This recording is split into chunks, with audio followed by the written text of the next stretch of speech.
नमस्कार, मैं मणि सर।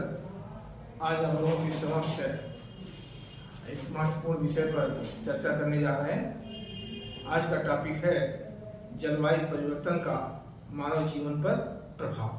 देखिए, वर्तमान वैश्विक परिवेश में जलवायु परिवर्तन विश्व के छोटे बड़े सभी राष्ट्रों के लिए एक महत्वपूर्ण विषय बन गया है, क्योंकि यह जलवायु का परिवर्तन किसी एक राष्ट्र को नहीं प्रभावित होकर के पूरे विश्व समुदाय को प्रभावित कर रहा है और इससे हमारे मानव जीवन पर कई दुष्परिणाम देखने को मिल रहे हैं।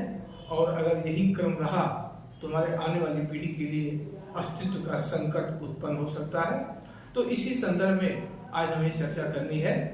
हम जानते हैं कि जलवायु मानव जीवन के विकास के लिए एक महत्वपूर्ण कारक के रूप में है। प्रकृति ने मानव जीवन के सर्वांगीण विकास के लिए एक अनुकूल जलवायु हमारे पर्यावरण को प्रदान किया है, लेकिन दुर्भाग्य ये रहा कि मानव अपने विकास के साथ साथ प्रकृति प्रदत्त विषय चीज़ों को जो है वह नष्ट करने पर लगा रहा और उसी का दुष्परिणाम विभिन्न क्षेत्रों में देखने को मिल रहा है। और उसमें एक महत्वपूर्ण क्षेत्र है हमारा जलवायु। हम जानते हैं कि मानव के जीवन को सबसे अधिक प्रभावित करने वाला अगर कोई महत्वपूर्ण कारक है तो वह जलवायु है, क्योंकि जहाँ पर जलवायु की अनुकूलता होती है वहाँ पर विकास की संभावनाएं अधिक होती है। आज हम देखें, यूरोप अगर विकसित राष्ट्र है तो क्योंकि विकसित राष्ट्र होने का उसके कई फैक्टर हो सकते हैं, लेकिन मुझे जो लगता है एक महत्वपूर्ण फैक्टर उसके विकसित होने का है उसकी अनुकूल जलवायु। क्योंकि अनुकूल जलवायु की जब अनुकूलता होती है तो व्यक्ति की समाज की कार्य क्षमता में वृद्धि लाती है, लेकिन अगर जलवायु की प्रतिकूलता होती है तो हमारी कार्य क्षमता को क्या करती है, प्रभावित करती है। जैसा कि आज की ताजा रिपोर्टों में ये पता चलता है कि जलवायु परिवर्तन से हमारे मानव के जीवन की कार्य क्षमता को क्या कर रहा है, कम कर रहा है। जैसे मान लीजिए आप बड़ी गर्मी है, बड़ी उमस का वातावरण है, तो निसंदेह ही आपका कार्य क्या होता है, प्रभावित होता है। लेकिन जब मौसम आपके अनुकूल होता है तो आपकी कार्य क्षमता बढ़ जाती है। कहने का आशय यह है कि जलवायु हमारे जीवन का एक महत्वपूर्ण कारक है और हमारे जीवन को सबसे अधिक प्रभावित करने वाला प्राकृतिक कारक है। अब इसकी महत्ता अधिक है, लेकिन वर्तमान में क्या जलवायु में परिवर्तन हो रहा। अर्थात जलवायु परिवर्तन का आशय हमारा कि वैश्विक तापमान में वृद्धि हो रही है। ये तापमान में वृद्धि का कारण प्राकृतिक ना होकर के मानवीय कारण है, क्योंकि तापमान कारक जो है जलवायु परिवर्तन का कारक क्या है, ग्रीन हाउस गैस, जिसमें CO2 है, सल्फर डाइऑक्साइड है, मीथेन है, ओजोन है, अन्य गैस है। अब विषय यह है कि ऐसा क्यों हो रहा है। देखिए, पुनर्जागरण काल में जब नवीनतम तकनीकी का विकास हुआ तो उस विकास के साथ औद्योगिकरण को बढ़ावा मिला, ऊर्जा के नए नए स्रोतों का विकास हुआ, जिसमें जीवाश्म ईंधनों का तेजी से विस्तार हुआ। अब मानव अपने औद्योगिकरण, अपने नगरीकरण, परिवहन, व्यावसायिक वाहनों का तेजी से विस्तार आदि के चलते जीवाश्म ईंधनों पर अपनी निर्भरता बढ़ाता गया। और ये जो हमारे जीवाश्म ईंधन है, इनसे निकलने वाले प्रदूषित जो गैसें हैं, ये गैसें हमारे वायुमंडल में क्या किया, एक लेयर के रूप में बढ़ता गया। अब वायुमंडल में प्रदूषित गैसों के लेयर के बन जाने से क्या प्रभाव दिखाई दे रहा है, इससे पृथ्वी का पार्थिव विकिरण क्या हो रहा है, प्रभावित हो रहा है। पार्थिव विकिरण का मतलब क्या है कि जैसे हमारी पृथ्वी जो है, प्रकृति ने हमें सब कुछ दिया है, हम सूर्य से उष्मा को लघु तरंगों के रूप में प्राप्त करते हैं। पृथ्वी विभिन्न रूपों में, विभिन्न माध्यमों से वो क्या करती है, सूर्य से प्राप्त उष्मा को वायुमंडल में पुनः परावर्तित कर देती है, जिससे हमारे धरातल का उष्मा संतुलन क्या होता है, बना रहता है।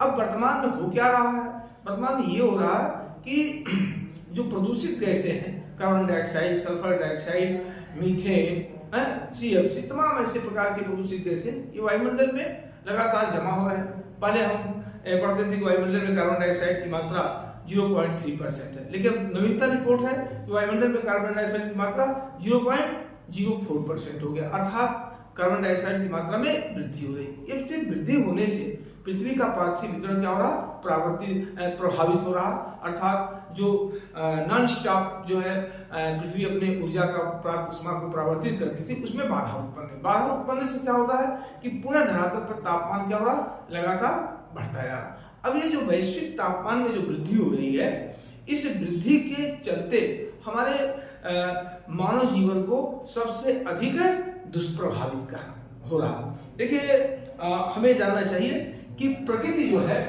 प्रकृति जीवन समिष्ट है, जीवन समिष्टि। इसका मतलब यह है कि हम प्रकृति से सभी एक दूसरे से क्या है, आबद्ध है। इस नेचर में कहीं भी किसी प्रकार का परिवर्तन होता है किसी स्थान पर, तो उसका प्रभाव केवल वहीं पर नहीं पड़ता है, उसका प्रभाव पूरे विश्व समुदाय पर पड़ता है। जैसे अब सपोज के लिए देखिए कि जलवायु परिवर्तन के सबसे महत्वपूर्ण जिम्मेदार विकसित राष्ट्र हैं, क्योंकि वही प्रारंभ से जीवाश्म ईंधनों का अधिकाधिक प्रयोग किए। तो विकसित राष्ट्रों ने उसका प्रयोग किया, वायुमंडल में प्रदूषण को बढ़ावा दिया, पृथ्वी का पार्थिव विकिरण प्रभावित हुआ, धरातल के तापमान में वृद्धि देखी गई। पिघल कौन रहा, अंटार्कटिका, और डूब कौन रहा, मालदीव। अब मालदीव का जलवायु परिवर्तन में कोई बहुत ज्यादा कोई उसका भूमिका नहीं है, लेकिन प्रभावित कौन रहा, मालदीव। तो ऐसा नहीं है कि हम उसके कारक बने तो हम ही केवल प्रभावित होंगे, प्रभाव पूरा विश्व समुदाय होगा। तो कहने का आशय क्या है कि आज जो वैश्विक तापमान में वृद्धि हो रही है, वो हमारे मानव जीवन को, जो हमारे पर्यावरण को बड़ी बुरी तरह से क्या कर रहा, प्रभावित कर रहा। क्योंकि प्रकृति प्रदत्त जो हमें अनुकूल जलवायु प्राप्त हुई थी, मानव अपने अंधाधुंध विकास, देखिए विकास की दो आधार, विकास का कॉन्सेप्ट क्या है, दो है, एक आर्थिक विकास और एक जो है संतुलित विकास।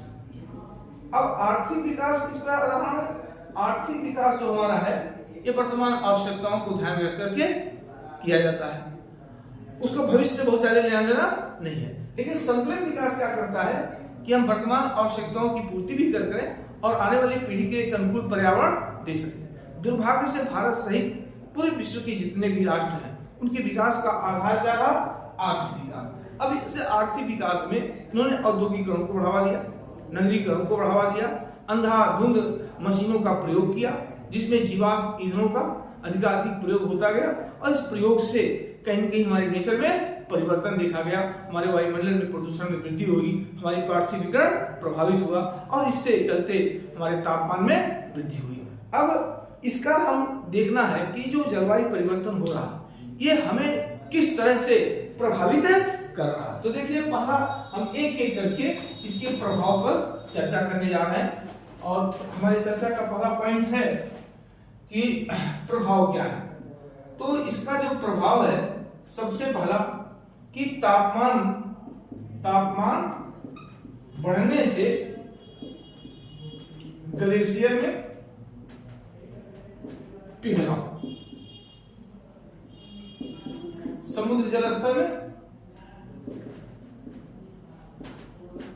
में वृद्धि, समुद्र जल स्तर में क्या हो रहा है, वृद्धि हो रही है। इससे क्या हो रहा, तट और द्वीप जलमग्न। देखिए आज जो जलवायु परिवर्तन का सबसे अधिक असर हो रहा है कि हमारे पोलर एरिया के जो ग्लेशियर हैं वो बड़े पैमाने पर, चाहे अंटार्कटिका के हों, चाहे नॉर्थ पोल, चाहे साउथ पोल के, ये तेजी से पिघल रहे हैं। इसके पिघलाव से समुद्र के जलस्तर में लगातार वृद्धि है। ऐसा माना जाता है कि 2050 तक 1.5 से 2 डिग्री सेंटीग्रेड टेम्परेचर बढ़ेगा, तो समुद्र के जलस्तर में 10 से 15 या 10 से 12 फीट जलस्तर वृद्धि हो जाएगी। अगर ऐसा हुआ और हो भी रहा है, तो इससे क्या होगा, तट और द्वीप की जनसंख्या बुरी तरह से प्रभावित होगी। आज भी हम देख लें कि आज हमारा न्यूयॉर्क डूबने की स्थिति पे है, जकार्ता डूब रहा है, इंडोनेशिया अपनी राजधानी चेंज कर रहा है, हमारा सुंदरवन डेल्टा जलमग्न होने की करीब है, प्रशांत महासागरीय, हिंद महासागरीय जितने द्वीपीय क्षेत्र हैं जहां पर जनसंख्या निवास कर रही है, जो बहुत ही सी लेवल के समीप है, वो आज क्या है, जलमग्न होने के कगार में है। एक रिपोर्ट ये भी कहती है कि 2050 तक विश्व की 50 करोड़ जनसंख्या क्या होगी, वो डिस्प्लेस हो जाएगी। अब आप सोच सकते हैं कि 2050 तक 50 करोड़ जनसंख्या डिस्प्लेस होगी, जो तटों और द्वीपों पर निवास करती है, तो उस जनसंख्या के समक्ष या राष्ट्रों के समक्ष क्या होगा, रोजगार और पुनर्वास की समस्या गंभीर होती जाएगी, क्योंकि लोग अपनी जान माल की रक्षा के लिए ऊंचे स्थानों पर जाने का प्रयास करेंगे, अवैध घुसपैठ को बढ़ावा मिलेगा, इससे कहीं कहीं उनके संकट का सामना करना पड़ सकता है। तो एक पॉइंट हमारे जलवायु परिवर्तन का सबसे बड़ा प्रभाव ये हो रहा कि तट और द्वीप, क्योंकि हम जानते हैं विश्व की अधिकांश जनसंख्या दो ही स्थानों पर निवास करती है, तटीय क्षेत्रों पर निवास करती है और दूसरा मैदानी भागों पे, जहां पर उनके लिए अनुकूल वातावरण, अनुकूल जलवायु हो। तो अब तटीय क्षेत्र की जलवायु अनुकूल होती है, जनसंख्या सबसे अधिक उससे प्रभावित होती है, तो अगर ऐसा हुआ, हो भी रहा है, तो कहीं कहीं जनसंख्या का विस्थापन होगा, राष्ट्रों के समग्र रोजगार और पुनर्वास की समस्या उत्पन्न हो जाएगी, इससे बेरोजगारी, गरीबी, अपराध आदि को क्या मिलेगा, बढ़ावा मिलेगा। दूसरा जो परिवर्तन होगा, कृषि प्रारूप में परिवर्तन, इससे क्या होगा, वैश्विक खाद्यान्न संकट। अब ये तो कैसे होगा भाई, जितने विभिन्न प्रकार की फसलें हैं उनके लिए टेम्परेचर की आवश्यकता होती है, उसके कम या अधिक होने पर उनके उत्पादकता पर इसका दुष्प्रभाव दिखाई देता है। आज तापमान बढ़ रहा है, तो इससे जो हमारे खाद्य फसलें हैं या अन्य फसलें हैं, ये बुरी तरह से प्रभावित हो रही है। फसल तो हम देखते हैं लेकिन पैदावार नहीं होती। अब आप कल्पना करिए कि एक तरफ तापमान के बढ़ने से हमारे कृषि, हमारे खाद्यान्न फसलों के उत्पादकता कम हो रही है, दूसरी तरफ हमारी विश्व की जनसंख्या बढ़ रही है। अब जलवायु परिवर्तन के कारण अगर खाद्यान्न के उत्पादन में कमी आएगी और जनसंख्या की वृद्धि लगातार बढ़ती रहेगी, तो हमें क्या करना पड़ेगा, आने वाले समय में पूरे वैश्विक समाज को खाद्यान्न संकट का सामना करना पड़ेगा। दो महत्वपूर्ण कारण जो है हमें प्रभावित कर रहा है। तीसरा पॉइंट है हमारा जलवायु परिवर्तन का, तीसरा पॉइंट ये है कि मौसमी परिवर्तन। मौसमी परिवर्तन, अब इस मौसमी परिवर्तन से बाढ़, सूखा, है ना, चक्रवात, वर्षा, जो वायुमंडलीय दशाओं पर आधारित होते हैं, इनके जो है इनमें काफी असामायिक स्थिति देखी जा रही है। अर्थात जहां पहले बाढ़ आती थी वहां सूखा पड़ रहा, जहां सूखा पड़ता था अब वहां बाढ़ आती है, जहां कोल्ड वेव चलता था वहां हीट वेव चल रहा है, जहां भयंकर शुष्क वातावरण था वहां बर्फबारी हो रही है। मतलब ये जो कंडीशन हम आज देख रहे हैं, ये हमारे पर्यावरण के प्रतिकूल है और ये हमारे जीवन को क्या कर रहा है, प्रभावित कर रहा है। जैसे खाड़ी के देशों में हमने कभी बाढ़ नहीं देखा, कभी वहां बर्फबारी नहीं देखा, लेकिन पिछले वर्ष वहां क्या है, बाढ़ भी आया और बर्फबारी भी हुई। मेक्सिको के खाड़ी के तटीय क्षेत्र में हीट वेव चलता था, अब वहां कोल्ड वेव चलता था, कभी जाड़े में वहां हीट वेव चल रहा है। आज देख लीजिए कि आजकल डेली पेपर में आ रहा है कि यूरोप में, अमेरिका में तापमान में तेजी से वृद्धि देखी जा रही है। इटली है, फ्रांस हुआ, आपका ब्रिटेन हुआ, जर्मनी हुआ, ये जितने देश है, अमेरिका है, यूएसए, ये जितने देश हैं, यहाँ पर क्या है, टेम्परेचर 40 डिग्री से अधिक हो रहा। अभी जो रिपोर्ट आई है कि यूरोप में 2 डिग्री टेम्परेचर क्या है, बढ़ा है। 1 डिग्री या उससे कम पर टेम्परेचर में वृद्धि होती है तो हमें महसूस होने लगता है कि कल की अपेक्षा आज तापमान अधिक है। अब 2 डिग्री सेंटीग्रेड बढ़ता है तो निसंदेह ही हमारे लिए कष्टकारी होता है। तो आज जलवायु परिवर्तन के कारण क्या हो रहा है, तापमान में जो वृद्धि हो रही, उससे आज पूरा यूरोप, पूरा अमेरिका बेहाल दिखाई दे रहा है। तो कहीं कहीं वहां के लोगों को प्रभावित कर रहा है। अब अगर हम देखें कि भारत का पूर्वी भाग बाढ़ से कभी प्रभावित होता था, आज वो भाग क्या है, सूखे से प्रभावित हो रहा। पश्चिमी भाग कभी जैसलमेर में सबसे कम वर्षा होती है, वहां पिछले वर्ष बाढ़ आ गया। यूरोप में कभी बाढ़ इतनी भयंकर नहीं होती थी, वहां बाढ़ आ गया। कहने का मतलब क्या है कि ये असामयिक स्थिति जो बन रही है, जो परिवर्तन देखा जा रहा है, वो कहीं कहीं हमारे जीवन को क्या कर रहा है, बुरी तरह से दुष्प्रभावित कर रहा है। दूसरी चीज ये देख रहे हैं कि आज प्राकृतिक आपदाओं के प्रकोप लगातार क्या हो रहे हैं, बढ़ते जा रहे हैं। जैसे चक्रवात की बारंबारता बढ़ रही, कभी सुपर साइक्लोन 2-4 वर्षों में आ रही थी, आज सुपर साइक्लोन विश्व के किन्हीं भागों में हर वर्ष 2-4 की संख्या में आते हैं और बड़ी संख्या में तटीय क्षेत्रों को क्या करते हैं, तटीय क्षेत्रों के लोगों को प्रभावित करते हैं। तो एक बड़ा कारण ये भी है कि जलवायु परिवर्तन से कहीं जो मौसमी परिवर्तन हो रहा है, उससे प्राकृतिक प्रकोपों की बारंबारता लगातार बढ़ती जा रही है और इससे विश्व में हर वर्ष करोड़ों लोग जो है प्रभावित होते हैं, लाखों लोगों की जान माल की संकट उत्पन्न हो जाता है। तो इससे बड़ा कारण आज इस जलवायु परिवर्तन का हमने देखा हिमालय क्षेत्र में परिवर्तन हो रहा। हिमालय क्षेत्र में क्या है? परिवर्तन, अर्थात इस जलवायु परिवर्तन से हिमालय के पर्यावरण में असंतुलन उत्पन्न हो रहा है। हिमरेखा की ऊंचाई बढ़ती जा रही है। हिमालय के ग्लेशियर, हिमालय के संपूर्ण क्षेत्र में लगभग 10,000 से अधिक ग्लेशियर है। ये ग्लेशियर लगातार क्या हो रहे हैं? कम होते जा रहे हैं, पिघलते जा रहे हैं, समाप्त होते जा रहे हैं। जरा आप सोचिए, कल्पना करिए, जिस दिन हिमालय के ग्लेशियर समाप्त हो जाएंगे उस दिन गंगा के मैदान में बहने वाली नदियां असतत वाहिनी हो जाएंगी। और इस असतत वाहिनी से क्या होगा? इससे ये होगा कि नदियां सूख जाएंगी, डैम सूख जाएंगे और भारत जैसे विशाल आबादी वाले कृषि प्रधान अर्थव्यवस्था राष्ट्र को भयंकर जल संकट का सामना करना पड़ेगा। हमें ऊर्जा संकट का भी सामना करना पड़ेगा, सिंचाई के लिए जल उपलब्ध नहीं होगा तो खाद्यान्न संकट का सामना करना पड़ेगा, पेयजल संकट का सामना करना पड़ेगा। क्योंकि जलवायु परिवर्तन हमारे समक्ष अनेकानेक संकटों को लाता हुआ दिखाई दे रहा है। हमारे जो भी पर्यावरणविद हैं, जो वैज्ञानिक हैं, इस बात को लगातार आगाह कर रहे हैं कि जो हिमालय में पर्यावरण परिवर्तन हो रहा, आज ग्लेशियर में तेजी से पिघला होगा तो बड़े बड़े उत्तराखंड त्रासदी का सामना भी देखने को मिल रहा है। तो कहीं ना कहीं ये परिवर्तन हमारे संपूर्ण समाज को प्रभावित करता है। हिमालय में पर्यावरण असंतुलन में सबसे बड़ा बाधा, जो सबसे बड़ा कारण है, वो हमारा जलवायु परिवर्तन। और उस परिवर्तन से हमारे ग्लेशियर में पिघलाव, ग्लेशियर का समाप्त होना, नदियों के सूखने की संभावना, आज वैसे ही नदियों का जल का लगातार घटता जा रहा और हमारे सामने जल संकट भी गहराता जा रहा। तीसरा चीज सबसे बड़ा ये है कि इस जलवायु परिवर्तन से वर्षा की मात्रा में भी क्या हो, लगातार कमी हो रही। अगर भारत जैसे मानसून जलवायु वाले देशों में देखा जाए तो यहाँ वर्षा की मात्रा लगातार कम हो। अगर अपने बुजुर्गों से बात करें तो एक यही कहेंगे कि जितना बारिश पहले होती थी अब उतनी बारिश नहीं हो रही। अब जरा आकलन करिए, आज आपकी आबादी 1 अरब 40 करोड़ की है, आप कृषि प्रधान अर्थव्यवस्था वाले राष्ट्र हैं, आपको पानी की आवश्यकता अधिक होती है। विश्व का 4% हमारे पास जल स्रोत है और विश्व का 18% आबादी है, अर्थात हमारे जल संसाधनों पर जनसंख्या का दबाव क्या है? बढ़ रहा है। अब हमारे जो जल के स्रोत हैं वो 2 हैं, एक धातुली जल और एक जो है भूमिगत जल। भूमिगत जल का मेन स्रोत क्या है? वर्षा का जल।